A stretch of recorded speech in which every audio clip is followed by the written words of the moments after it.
Assalamualaikum warahmatullahi wabarakatuh.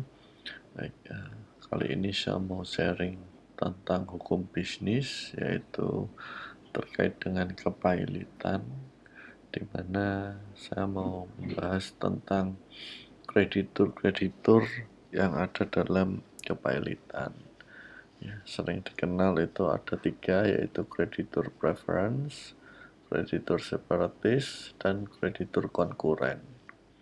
Apa saja itu dan bagaimana statusnya dalam kepailitan, kita bahas satu persatu ya. Baik, yang pertama adalah kreditur preferen. Kreditur preferen ini adalah kreditur yang memiliki status istimewa dalam bundel pailit ya. Jadi dia diutamakan oleh kurator dalam pembayaran bundel pailit. Nah, apa saja contoh atau jenis dari kreditur preference? Kita lihat ya. Yang pertama, pajak atau gaji karyawan ya. Jadi biasanya seorang perusahaan yang sudah dijatuhkan pailit itu harus dibayarkan dulu pajak dan gaji karyawannya ya. Itu yang pertama. Nah, yang kedua adalah kreditur separatis. Ini berasal dari kata separate ya, bahasa Inggris, yang artinya terpisah. Jadi sebenarnya kreditur ini adalah kreditur yang memiliki jaminan kebenaran atas si debitur yang pailit. Nah, jaminan itu apa saja? Bisa jaminan fidusia, jaminan hak tanggungan, atau gadai, di mana perikatannya harus sempurna ya.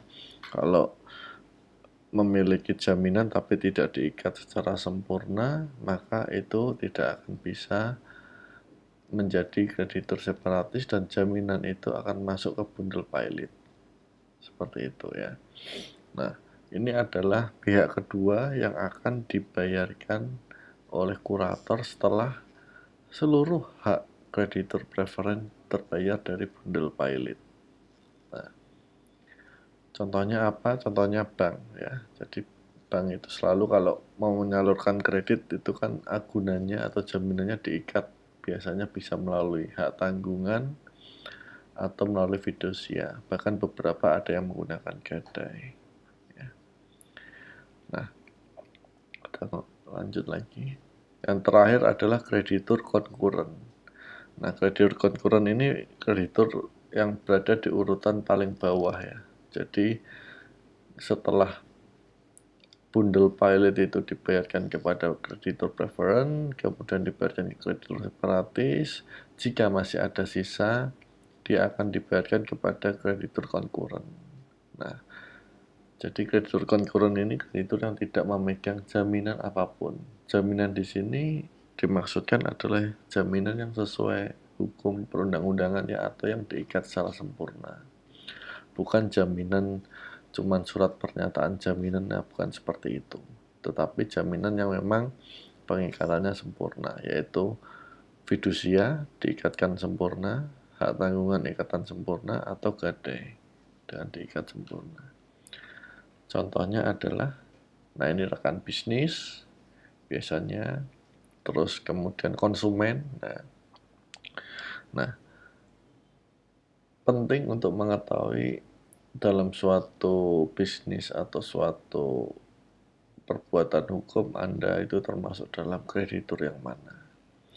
Jadi ini sangat penting karena bisa jadi kalau Anda tidak mau memahami pengetahuan posisi kreditur ini, Anda bisa menjadi pihak yang dirugikan. Contoh,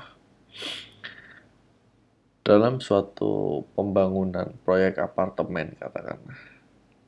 Proyek apartemen, si developer meminjam kredit ke bank X, disalurkan katakanlah 1 triliun untuk membangun apartemen.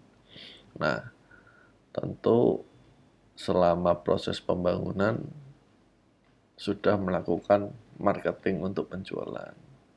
Nah, kalau Anda membeli bangunan yang memang belum jadi. Terus kemudian si developernya ini ternyata developer nakal, dan dia nggak bayar gaji karyawan, dia nunggak pajak, terus kemudian dia juga nggak bayar angsuran ke bank untuk kredit 1 triliunnya tadi, dan akhirnya dipilotkan, maka bisa jadi uang yang Anda storekan untuk beli apartemen itu akan hilang, karena posisi Anda ada di posisi kreditur konkuren. Nah, disinilah pentingnya pengetahuan ketika Anda melakukan suatu perbuatan hukum atau transaksi bisnis, pastikan Anda di posisi yang mana, ya, sehingga ketika ada permasalahan Anda tahu harus berbuat apa. Nah, itu saja secara umum jenis kreditur yang ada di hukum kepailitan di Indonesia dan tingkatannya. Mudah-mudahan bisa bermanfaat. Assalamualaikum warahmatullahi wabarakatuh.